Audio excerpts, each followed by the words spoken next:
إن الحمد لله نحمده ونستعينه ونستهديه ونستغفره ونعوذ بالله من شرور أنفسنا ومن سيئات أعمالنا. من يهده الله فلا مضل له ومن يضلل فلا هادي له، وأشهد أن لا إله إلا الله وحده لا شريك له، وأشهد أن محمدا عبده ورسوله صلى الله عليه وعلى آله وصحبه ومن تبعهم بإحسان إلى يوم الدين. أما بعد، waxaan kusoo jirnay dowradeennii sharciga ahayd ee tarbiyatu alawlaad fii dawi alkitaabi wasunna. waxaa ugu horeeyey aan kasoo hadalnay waxyaabihii ugu dambeeyey aan kasoo hadalnay waxaa weeyaan tarbiyatuhu calaa taacati illaahi wa taacati rasuulillahi sala allahu caleyhi wasalam, ilmihii in lagu tarbiyeeyo taacada ilaahay iyo taacada rasuulka sala allahu caleyhi waaalihi wasalam. waxyaabaha awlaadda in lagu tarbiyeeya ka mida sheekhu waxa uu leeyahay kitaabka tarbiyatuhum calaa maxabati alculamaa'i wa wulaati alamr. saasoo kale ilmihii in lagu barbaariyo jacaylka culummada ay jeclaanahayaan iyo maaragtay dadka muslimiinta talada iyo amarka u haya inay markaa iyada ay jeclaadaan. tarbiyatuhum calaa maxabati alculamaa, in lagu tarbiyeeyo jacaylka culummada iyo wulaatu alamri iyo umuurta dadka gacanta ku haya madaxda muslimiinta, in markaa iyada maaragtay ay jeclaadaan.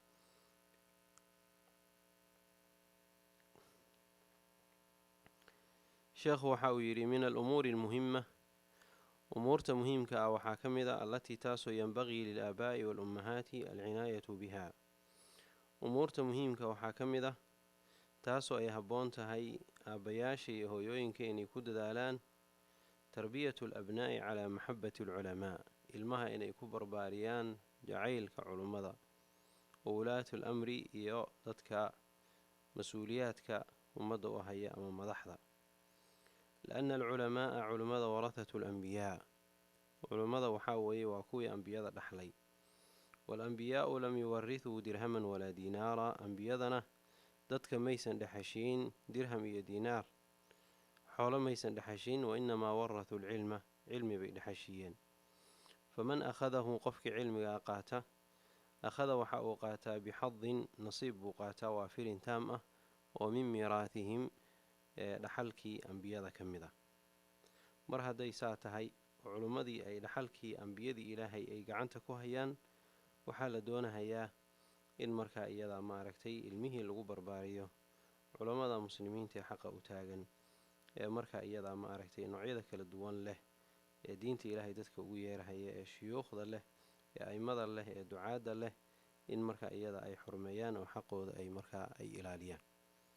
walianna alculamaa'a idaa shukika fiihim, culimmadii dadkii haddii laga shakigeliyo, wa bicilmihim iyo cilmigoodii dadkii laga shakigeliyo, wa cadami ixtiraamihim ama la ixtiraami waayo, wa idhaari akhtaa'ihim ama gofafkoodii in la mumuujiyo cinda alabnaa'i ilmaha agtooda, yusabibu waxa uu sababahayaa arrinkaas khataran cadiiman, khatar weyn cala alummati, ummadda khatar weyn buu ku keenahayaa. culimmadii marka la ixtiraami waayo oo ma aragtay kafaa'adoodii iyo ma aragtay diintoodii iyo salaaxoodii la shaki geliyo, cilmigoodii la shaki geliyo oo la ixtiraami waayo, oo waa bini aadane malaa'ig iyo ambiye ma aha ee markay qaldamaan qada'oodii la mumuujiyo oo la buunbuuniyo oo ilmihii hortoodii lagaga sheekeeyo oo lagu sheegsheego, arrintaas waxay ku keenaysaa khatar weyn ummadda. lianna alcilma yutalaqa can tariiqihim, khatartu xaggay ka imaanaysaa? lianna cilmiga iyo diinta culummadaas la cacaynahaya ee wax laga sheegahaya ee la xagxaganahaya ee ma aragtay la ixtiraami waaye, cilmiga iyaga unbaa laga qaadan lahaa. marka iyagii marka haddii xurmadoodii la ilaalin waayo oo ilmahayga aad ku barbaariso, hadhow meel kale ay wax u raadsanahayaan.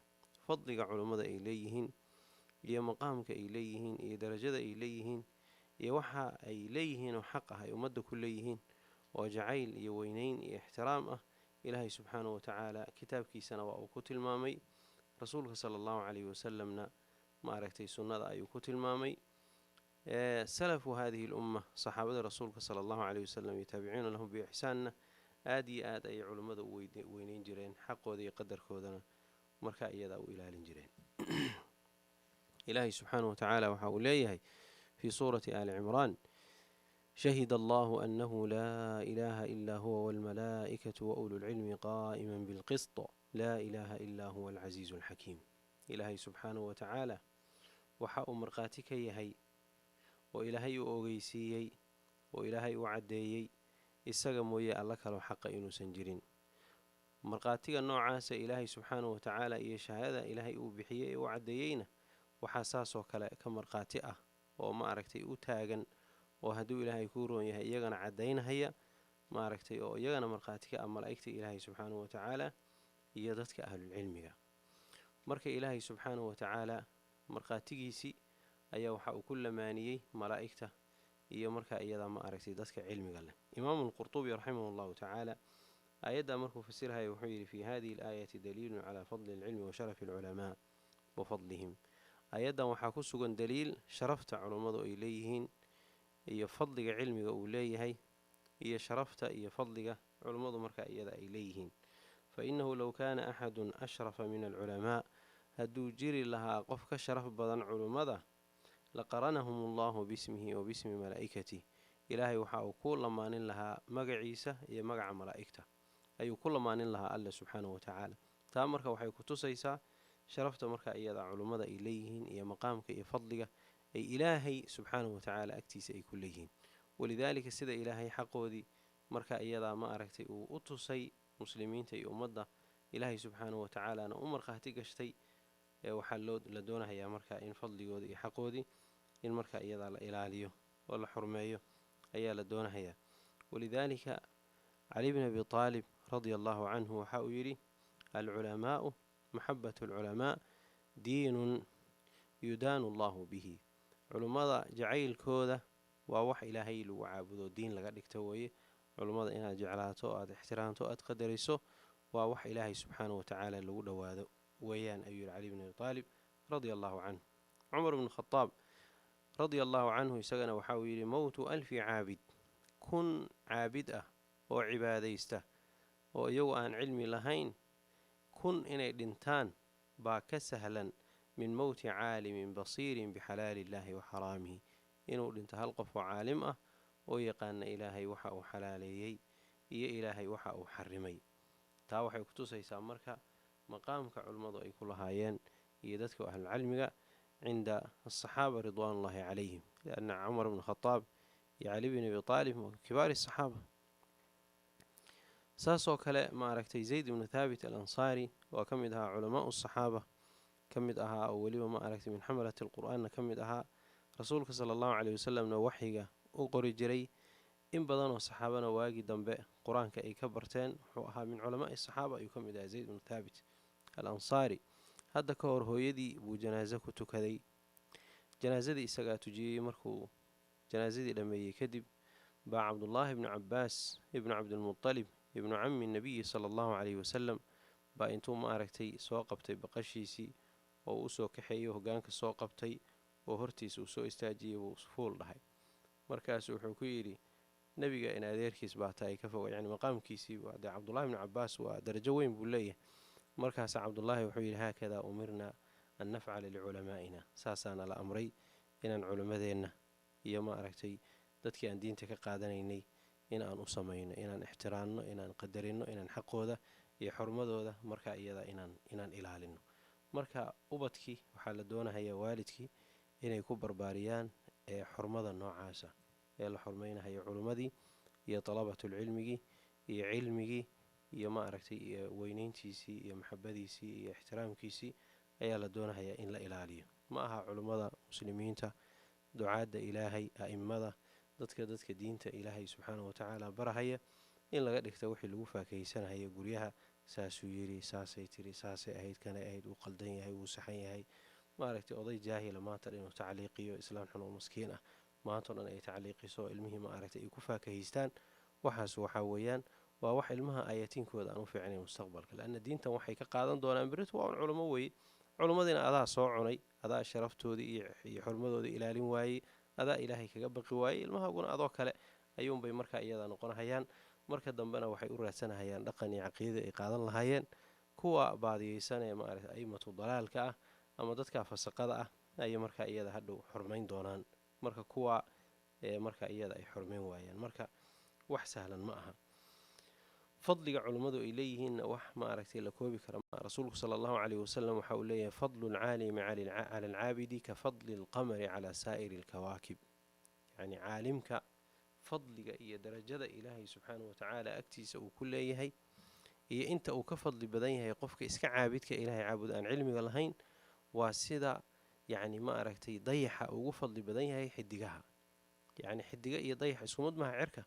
yacni dayaxuna waa waxa weeyaan waa maaragtay makhluuqaas weyn ee ilaahay subxaanahu watacaala uu habeenkii uu ku iftiiminahayo wey.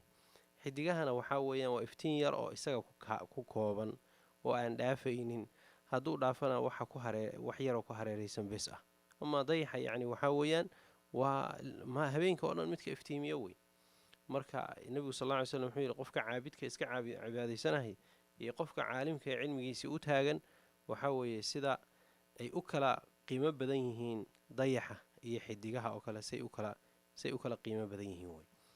walidaalika jahliga waxaa weeyaan waa mugdi, waa dulma. jahligu waa dulma, mugdi waaye jahliga. waxaa marka jahliga kasoo harhaya in yaroo ilaahay caabudahayo sida xidigahaasoo kale lagu mithaaliyey iyo culummadii oo iyagu marka iyadaa aqmaarti ah sida dayaxa saa u iftiimahaya oo kale. oo iftiinka dayaxa waxaa ka weyn oo ka waasicsan maaragtay cadceedda ee maxaa loogu mithaalin waayo culummada cadceedda. yacnii saad la socotaan dayaxa waxaa weye iftiinka meel buu kasoo qaataa, tackiis buu kasoo qaataa. marka waxaa weeyaan culummadii cilmigii waxay ka qaateen ambiyadii ilaahay iyo rusushii ilaahay iyo macaalimtii iftiinkaee cadceedda ahaa bay cilmigii iyo diintii ka qaateen. taaniyan maaragtay dayaxa marna waa iftiinkiisu waa dhammaystiran yahay, marna waa yaryahay. wahaakada alculamaa maraatib bay cilmiga ku leeyihiin. midbaa cilmigiisa yaryahay, midbaa cilmigiisa dhexdhexaad yahay, midbaa cilmigiisu waasic yahay, aada waasicu yahay. saasoo kale dayaxi maraaxil buu maraa 13 iyo 14 iyo maaragtay 15 oo markuu ugu iftiin badan yahay. dayaxu markuu sii dhacahayo maxaaq baa ku dhaca oo waxaa weye iftiinkiisii baa zuula, marbuu dibanhayaa. wahaakada maraatib alculamaai fi lcilmi wa taxsiil. marka culummadu waxaa weeyaan nebigu sala allahu caleyhi wasalam fadligaas bal waxa uu sheegay maaragtay makhluuqaadka ilaahay ee samaawaadka ku sugan, ee dhulka ku sugan, ee badaha ku sugan, xataa kalluunka badda ku dhex jira maaragtay inuu u ducaynahayo maaragtay limucallimi innaasi alkhayr, qofka dadka khayrka barahaya. inay intaasoo maaragtay makhluuqaada ilaahay u abuuray in markaa iyada ay u ducaynahayaan oo ilaahay subxaanahu watacaala dembi dhaaf u weydiinahayaan. marka adigii oo maaragtay makhluuqaadka ilaahay ka mid ah oo weliba maaragtay ilmahaaga inaad tarbiyaysato aad u baahan tahay, inaad marka garan weydo xaqii culummada iyo dadka diinta barahaya ducaadii aimadii waxaa weeyaan waa khasraan mubiin waaye. marka arrintaas in layska ilaaliya ayaa loo baahanya. alardu taxyaa idaa maa caasha caalimuhaa mataa yamut caalimun minha yamut tarafu. dhulka waxa uu ku nool yahay, dhulku waa noolaanahayaa inta ma aragtay qofkii caalimka ahaa uu ku dhex nool yahay, uu ku dhex jiro oo dadkii wax barahayo iftiinkii iyo hidaayadii uu ifinahayo. mataa yamut caalimun minha, qof caalima dhulkan hadduu ka dhinto yacni yamut tarafun, yacni maaragtay dhulkii qeyb ka mida baa dhimanaysa. qof caalima markuu dhinto dhulkii qeyb ka mid ah ayaa nalka ka damahaya oo dhimanaysa. kal ardi taxyaa idaa malgaytu xalla biha. culummadu waa sida maaragtay hadduu ilaahay ku ron yahay maaragtay roobkii oo kale wey. marka roobku dhulka markuu ku doo dhulku waa cagaartaa, wuu noolaadaa, wuu quruxsanaadaa. wain abaa caata fii aknaafiha talafu. dhulka hadduu roob ku da'i waayana waxaa weye dhulku waa fasaadahaya, wuuna baaba'ahaya, abaar baa ka dhacaysa. wahaakada alculamaa, culammadii haddii la waayo dadkii waa gaajoonahayaan, way rafaadahayaan, way baadiyoobahayaan, jahli baa ku dhacahaya, dulumaad bay gelahayaan, bacduhaa fowqa bacd. walidaalika xurmada iyo xaqaas weyn ayay markaa iyadaa maaragtay ahlucilmiga leeyihiin. imaam cali bn abi aalib baa abyaad loo nisbiyaa wuxuu leeyahay ma lfadlu ila liahli lcilmi inahum cala alhudaa liman istahdaa adillaau. fadliga waxaa iskale maaragtay ahlucilmiga keliya. fadli ma jira ilaa ahlucilmi baa iska leh, la-annahu hanuun bay ku sugan yihiin. qofka hanuun doonahayana iyaga ayaa tusa. waqadru kulli imri'in maa kaana yuxsinuhu. qof walbaa qadarka iyo sharafta uu leeyahayna waxay ku eg tahay waxa uu yaqaano iyo waxa uu maaragtay u sugi karo. waljaahiluuna liahli lcilmi acdaa'u. dadka juhaladana dadka ahlucilmiga yacni cadow ayay markaa iyada ku yihiin. fafus bicilmin tacish xayan bihi abada. cilmi baro waad ku noolaanaysaa adduunka weligaa, adoo nool baad maaragtay adduunka ku noolaanaysaa oo waad ku fiicnaanaysaaye waad ku liibaanaya cilmi baro.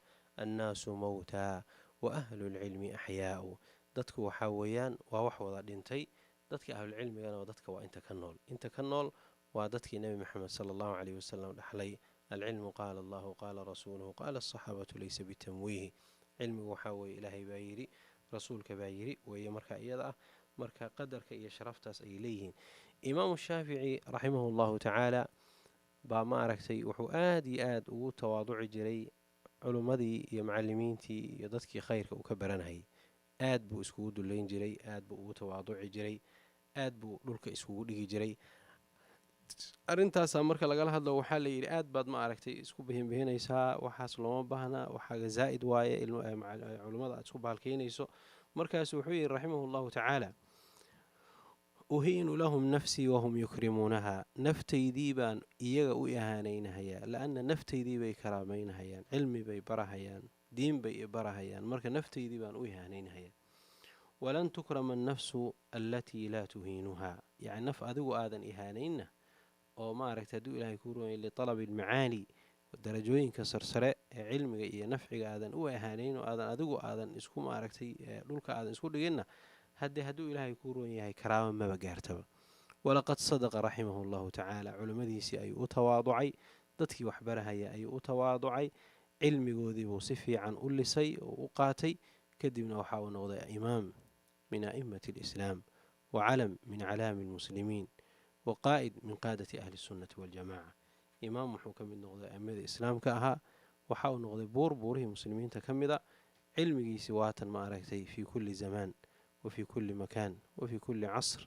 markaa maaragtay dalabatulcilmigii iyo culummadii markaa iyada ay ka faa'iideynhayaan. marka waxaa loo baahan yahay ubadka in lagu tarbiyeeyo cilmiga jacaylkiisa, ixtiraamka iyo weyneynta culummada, taqdiirintooda iyo xurmayntooda, in aad iyo aad laiskaga ilaaliyo, waalidkuna iskaga ilaaliyaan, ilmuhuna aad iskaga ilaaliyaan inay noqdaan culummadii iyo ducaadii iyo dadka diinta u xambaarsanaa kuwii lagu faakahaysanahayey, ee meelaha lagaga sheekeynahayey, ee qadada lagu cunahayey, ee lagu quracanahayey, ee lagu seexanahayey, ee lagu madadaalahayey, ee la xamanahayey, ee cirdigooda iska daa. culummada muslimiinta inaad ka shaqo dhigata xantooda iyo ku-xadgudubkooda ayaa waxay tahay wax aad iyo aad u xun oo aan fiicnayn. walidaalika nebigu sala allahu caleyhi wasalam waxa uu leeyahay xadiid imaam axmed fi lmusnad uu ku warinaya, abu daawuudna fi sunan, maaragtay imaam alalbanina uu yihi xadiis xasan saxiixa waaye. nebigu sala allahu caleyhi wasalam waxa uu leeyahy min xadiidi abi barzat alaslami walbaraa ibni caazib, nebigu waxa uu yihi yaa macshara man aamana bilisaani. dadka maaragtay carabka ka rumeeyey walam yadkhul iliimaanu qalbah, yacni iimaankana qalbigiisa uusan gelin, laa takhtaabu lmuslimiina, muslimiinta ha xamanina, walaa tattabicuu cawraatihim, muslimiinta ceebahoodana ha dabagelina oo ha raacraacina. fa inahu man yatabic cawraatihim, qofka raacraaca cawradooda, yatabic illaahu cawratah, ilaahay baa cawradiisa dabagala. waman yatabic illaahu cawratah, qofka ilaahay cawradiisuu dabagalana yafdaxhu, ilaahay baa fadeexeeya fii beytihi, gurigiisa ayuu ilaahay marka iyadaa ku fadeexeeyaa wey. marka sheekh isagoo macaanida iyo tilmaamahaya oo aadna iyo aada ugu boorinahaya awlaadda in lagu tarbiyeeyo culummada jacaylkooda, ayuu markaa waxa uu leeyahay in culummadii marka la ixtiraami waayo oo cilmigoodii la shaki geliyo oo iyagii la qadarin waayo, akhdaadoodii la muujiyo oo lagu faakahaysto, yusabibu khataran cadiiman cala alumma. arrintaas waxay ku keenaysaa khatar weyn ummadda. lianna alcilma yutalaqaa can ariiqihim, lianna cilmiga culummada unbaa laga qaataa. washariicatu alislaamiyatu, shareecada islaamka oo dhanna tutalaqa can ariiqihim, xaggooda unbaa laga qaataa cilmiga iyo shareecada. fayakuunu bidaalika, qofka markaa culummadii ku xadgudbahaya iyo dadkii diinta ilaahay dadka ugu yeerhayee barahayey, fayakuunu bidaalika ficilkaa xune uu ugu xadgudbay wuxuu noqonahayaa qad hadama shariica alislaamiya, qof buriyey maaragtay shareecada islaamka meel ay ka jirtay iyo meeshuu joogayba maaragtay qof buriyey oo maaragtay dumiyey ayuu markaa iyadaa noqonahayaa wey. wakadalika alibnu, saasoo kale wiilkii ama gabadhii ama ilmihii yaraa, wakadalika alibnu wiilkii cindamaa yakburu markuu weynaado ilmahaas, sawfa yabxathu, waxa uu raadin doonaa canman yatalaqa alcilma canhu, wuxuu cilmiga ka qaata ayuu raadin doonaa. walan ya'huda can alculamaa, cilmigana culummadii kama qaadan doono, liannahu shukika fiihim wa fii cilmihim, lianna culummadan cilmigoodii iyo iyagiiba shaki baad gelisay oo weligeed baad soo cunaysay ood ku xadgudbaysay. wa rubbamaa talaqaa min culamaa'i adalaala, waxaa laga yaabaa inuu raadsado marka culummadii baadida iyo kuwii inxiraafsanaa ee diinta ilaahay ka qalloocday, kuwa inuu wax u raadsadaa hadhow dhici doonta. wa asxaabi alafkaari almunxarifa, iyo dadka wata fikradaha qalloocan ee qaldan, inuu markaa diin u raadsado. wayna dhacday in badan oo dad saasa noqday, waan aragnay. fa kaana haada alibnu, wiilkan markaa ama gabadhan waxay noqonaysaa wasiilata hadmi lilmujtamac, ma aragtay wasaa'ilkii mujtamaca lagu dumin lahaa ee lagu baabi'in lahaa, wadooyinkeedii waddo ka mid a ayay noqonaysaa markaa iyada ah. nacam, culummadina waxaa weeye uma hayso xaq iyo xurmo uma hayso, dadkii diinta xambaarsanaa ducaadii waxba uma hayso, maaragtay aan ahayn maaragtay inay nuqsaamiso ama inuu nuqsaamiyo ama ku xadgudbo. halkan kalena markaa iyada dadkii munxarifiinta ah ee aan fiicnayn ee qalloocnaabu maaragtay macallimiin iyo asaatida ka dhiganahaya, hadhow mujtamacii markaa dadkii mujtamaca iyo ummaddan dadkii burburin lahaa ayuu ku biirhayaa, walciyaadu billah.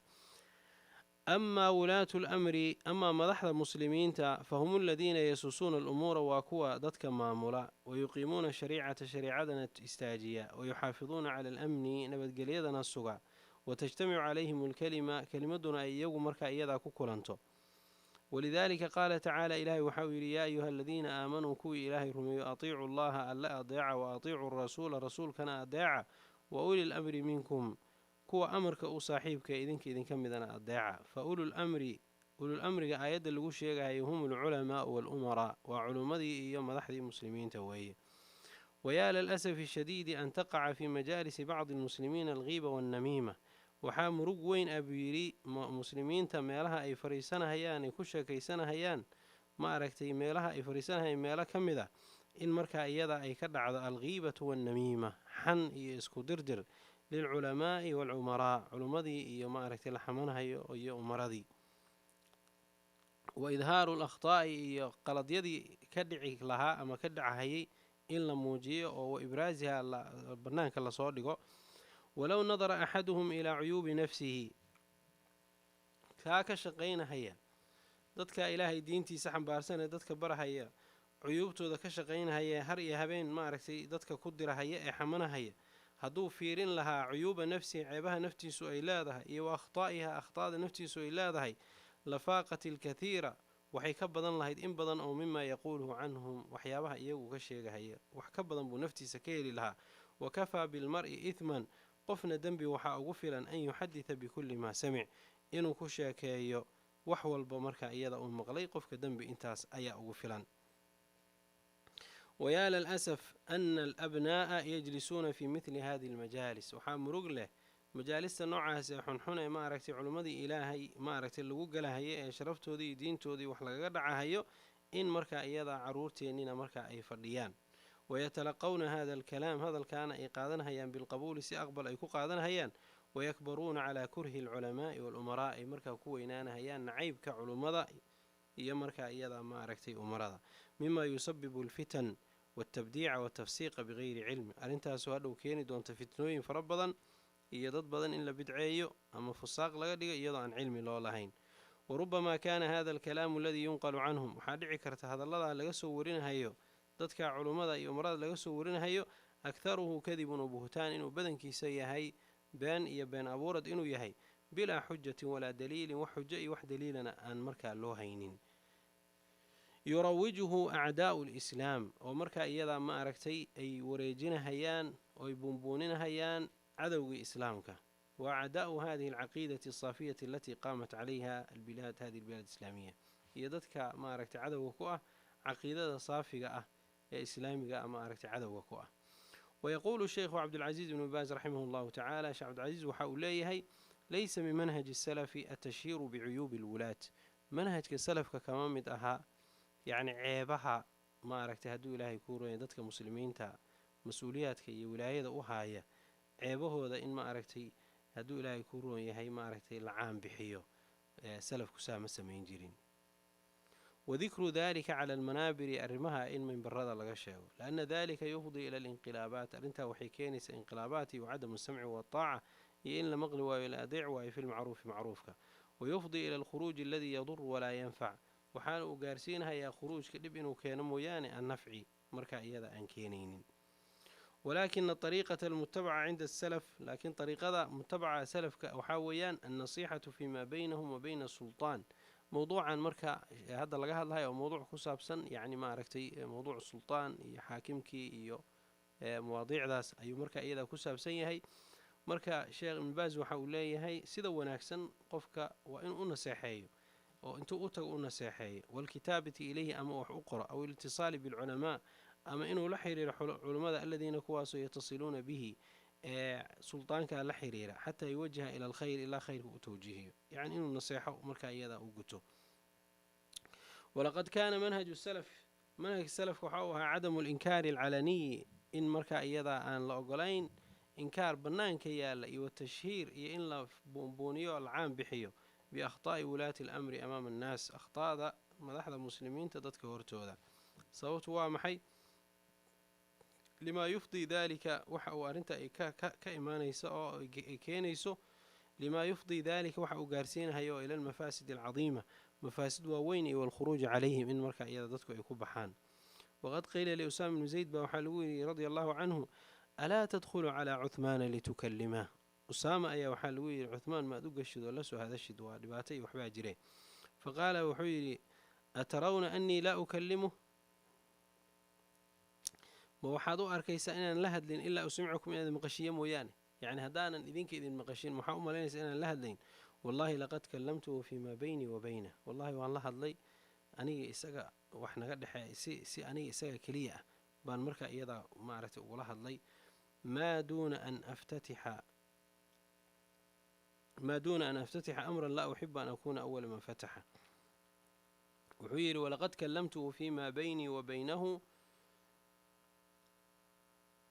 min duuni an aftatixa amran laa uxibu an akuuna awala man fataxa yacni maaragtay waxaan la hadlay buu yidhi aniga isaga dhexdeenna ayaan ula hadlay anigoo markaa iyadaa maaragtay aanan furaynin amar aanan jeclayn inaan noqdo qofkii ugu horreeyay ee bilaabo oo ah yacni qof sultaana iyo qof maaragtay waali ah in markaa iyada bannaanka inaan ku ceebeeyo anuu awooday inaan u tago naseexeeyo qaala alqaadi ciyaad waxa uu raximah allahu tacaala muraadu usaama waxa weye annahu laa yaftaxu baabu almujaaharati binnakiiri cala alimaam waxa uu ka wadaa usaama inuusan furaynin baabka in markaa iyadaa uu la jaharo yacni inkiritaanka imaamka lagu inkirayo waqaadi ciyaad baa saa odhanaysaa ku fasiray limaa yakhshaa min caaqibati dalik yacni waxa uu ka baqahayo arrinta ciribta ka imaanaysa darteed bal yutalatafu bihi wayansaxuhu siran bal waa u dhimrinahayaa oo si sir ayuu u naseexaynahayaa fadalika ajdaru bilqubuuli kaas ayaana u dhow in markaa iyadaa waaligii markaa iyadaa uu wax aqbalo oo uu yeelo naseexadii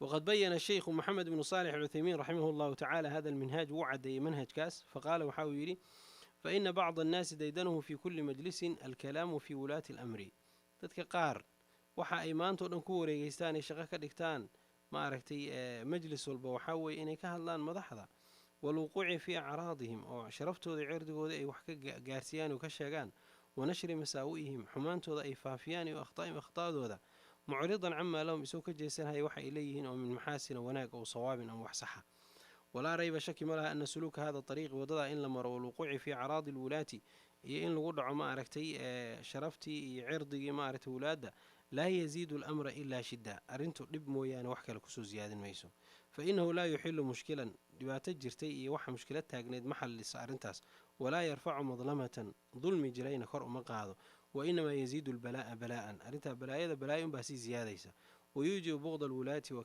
karaahiyatihim waxaana ka imaanaysa in markaa iyadaa la naco wulaaddii oo maaragtay loo caroodo oo la xiqdiyo wa cadamu tanfiidi awaamirihim iyo awaamirtooda inaan la fulin allatii taasoo yajibu waajib ay tahay taacatuhum fiiha in lagu adeeco wanaxnu laa nashuku annaguna kama shakinayna buu yidhi ana wulaata alamri qad yusii'uun wulaata alamri inay xumaan samayn karaan waqad yukhti'uuna ka gayrihim sida keyrkoodoo kale bayna u gofi karaan min bani aadam fa ina kula bani aadama khataa bini aadam walba waa u qaldamaa wakhayru lkhataa'iina atawaabuun kuwa qaldama kuwa u khayr badan kuwa soo noqda walaa nashuku aydan saasoo kale kama shakinayna annahu laa yajuusu lana inaysan noo bannaanayn an naskuta calaa insaan inaan ka aamusno irtakaba khata'an khata' sameeyey xataa nabdula ilaa aan bixinno maa nastatiicu waxaan awoodno oo min waajibi nasiixati lilahi walikitaabihi walirasuulihi walia'immati almuslimiina wacaamatihim waajibka inaan ilaahay u naseexayno diinta ilaahay subxaanahu watacaala u naseexayno oo kitaabkiisa u naseexayno oo rasuulkiisa u naseexayno a'immada muslimiinta u naseexayno caamadoodaba فإذا كان كذلك هذه أرنت ساعتها فإن الواجب علينا وحادشنا واجب كوا إذا رأينا خطأ قلت هدان أرقنا من ولاة الأمور أن نتصل بهم إن لحريرنا شفويا أفكا أنك لحظ الله أو كتابيا أم قرال ونناصحهم أو نصيحين سالكين أنه مرين بذلك أرنكاس أقرب الطرق طرق ذكو وقدوا في بيان الحق لهم حق لو عدي وشرح لخطئهم خطأ ذن الله شرحه ثم نعظهم ونذكرهم كدبنا ووانيننا وأن ما أركتي هدو إلهي كوروني وأن حسوسينينا فيما يجب عليهم وحا واجب كوا من النصح إن ينصحيان لمن تحت أيديهم وحق عنته ذا كجرة ورعاية مصالحهم مصالحهم إلى اليوم ورفع ظلم عنهم ظلم جنائي كقاعدان. وقال الشيخ صالح الفوزان وحاول حفظه الله والكلام في ولاة الأمور من الغيبة والنميمة ما أركتي ولاة الأمور كأولا قهد لنا وحاو كمدي هاي غيبة حنتي نميمة أي سوق ليس وهما من أشد المحرمات بعد الشرك لبضع شيء الدنبيذ ووين بكجران شركي كذب ولا سيما إذا كانت الغيبة للعلماء خاصة مركا لحمانها يا علماء وولاة الأمور إيادتك مدحضها هذا أشد كاسا كسي دران صوت وامح لما يترتب عليه من المفاسد وحكد لنا هي مفاسد ومن تفريق الكلمة كلمة ضدك إن لك لقيه وسوء الظن ملحمه لقليه ما أردت لولاة الأمور ولاة الأمور كي صح لو ملح لو ملايو وبعث اليأس إن ما أركتي لكعيو ما أركتي اليأس قوسشو في نفوس الناس ذاتك نفوسه إن قوسشو لغو والقنوط يعني قوس يأس واسكو معنى ويان. ولقد استدل العلماء من السلف والخلف علماء هؤلاء السلف كيكوا خلف كانوا وحيد لشدين على ذلك أرنك بالأحاديث ثابتة أحاديث سغن أو كسغن عن المصطفى النبي صلى الله عليه وسلم ومن ذلك أحاديث وحاكم ذا عن ابن عباس وحال قوري رضي الله عنه قال رسول الله صلى الله عليه وسلم رسول كان لو حاول من رأى من أميره شيئا أمير كيس قفك وحكا أركا يكرهه لبسنها فليصبر عليها الصبر فإنه من فارق الجماعة شبرا قفك جماعة فارقتاك وحلئك فمات انت مات ميتة جاهلية قفك وحود انت ميتة جاهلية. وعن عياض بن غنم وحال قوري رضي الله عنه قال رسول الله صلى الله عليه وسلم حوي من أراد أن ينصح لذي سلطان قفك دون حديثك هراء وحوري إمام أحمد بخاري مسلم أيوري نعم من أراد أن ينصح لذي سلطان قفك دون إن النصيحة يمت سلطان أصاحيبه فلا يبدي له علانية نصيحة يسيسن بنانك صادقين وليأخذ بيده قعنتي ساقبته فإن سمع منه هدو كم مقلوح أشيغاي فذاك واسدي وناكسنين وإلا كان أدى الذي عليه هديك لنا وحي لقرب وقلت خلاص هديك وحا لقرب وحا انقلد واي ما عرفتي إلهي ما عرفتي كبق ما عرفتي مو ناكسن سانا وسي أدب له إن النصيحة هذا أقد بسأيا لدونها هي هدو قات خير هديك لنا وعلماتي إمام أحمد أي حديث كان ورنه ابن أبي عاصم في السنة أي مركا يذاك ورنه.